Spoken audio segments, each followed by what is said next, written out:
that's a long time from now. But when you get right down to it, it's a lot of traveling. No, we don't want to do that. At what point do you send Witkoff and Kushner and send Vice President Vance in? At what point are you going to be ready? They're all very competent, all three. Those are three good. But they weren't meeting with the leader of the country. They were meeting with other people. And I said, we're just not going to do too much traveling. Takes too long. Too expensive. I'm a very cost-conscious person. Mr. President, you said this week that you're not a fan of prediction markets and that they're turning the country into a casino. But at the same time, Did you say I'm not? That you're not a fan of prediction Well, markets. I don't know. I know some people that are very smart. They like it. They disagree, but they like it. But what would you like to know? Who are you with? I'm with Decrypt, a crypto-focused publication, and we also have a prediction market. And your administration is aggressively pushing to legalize these markets, and I was wondering if you potentially wanted to reconsider that policy. A lot of other countries are doing it, and when the other countries do it, we get left out in the cold if we don't do it. So, but I know people that are in the prediction market business, and they're pretty. And also on the subject of crypto, what made you decide to go and attend this meme coin conference today? It's a big industry, and we want to beat China at the industry. We're leading with crypto. We're leading with AI. And I really feel I have an obligation as a president, I have to be able to make sure that all of our industries do well. Crypto is a big industry. It's become somewhat mainstream. The banks have it, people have it, and I think as the leader of the country, we want to lead in AI.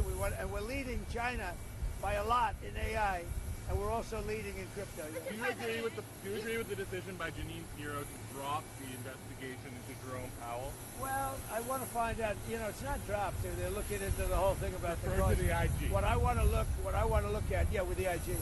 What I want to look at is how can a building that I could have done for $25 million cost $4 billion? That's a big thing, and he was in charge. So we'll get to the bottom of it. Yeah, I think Janine is fantastic. And she worked with other people on that. I tell you, I want to find out. I have an obligation to find out. This was done during Biden, but I have an obligation to find out I would have done that building for $25 million, had money left over, and it would have been open a long time ago. You or her people? I want to find out because for the country, look, we have a railroad under construction in California. That's the worst thing I've ever seen under Gavin Newsom. And I want to find out why that one is costing 20 times what it was projected to cost. Likewise, the Fed building is a small. I built the hotel in Washington, the Waldorf Astoria. I built it for $201 million. And I believe it's bigger than the Fed building. And you have bathrooms, you have a lot of, it's much tougher, much more expensive to build a hotel than an office. I want to find out how can a building of that size cost for whatever it's going to be. Nobody knows, by the way, what it's going to be. Kevin is going to be fantastic. Kevin Warsh. He may never get to be in that building.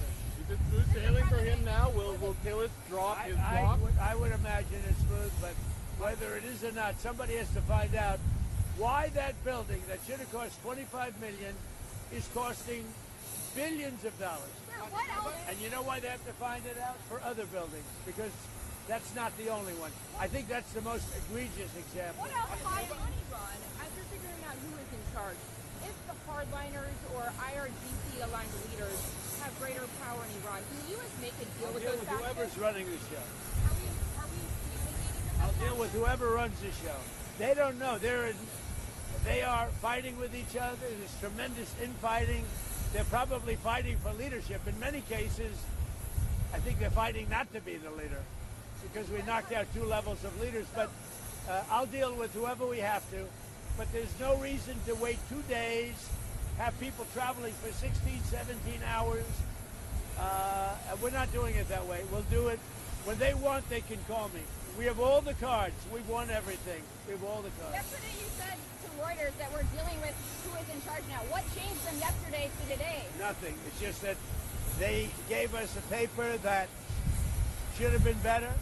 And interestingly, immediately when I canceled it, within 10 minutes we got a new paper that was much better. What was on that paper, sir? We talked about they will not have a nuclear weapon. Very simple. Look, that whole deal is not complicated. Iran cannot have a nuclear weapon. Very simple. Is the ceasefire remaining? Years Will you continue the ceasefire? Haven't even thought about it yet. Did they offer anything in return to 20 years of suspending enriched uranium? They offered a lot. What did they offer? They offered a lot, but not enough. Thank you. Will Kevin Warsh be Fed chair in May, do you think? Thank you, Mr. President. Guys, step up.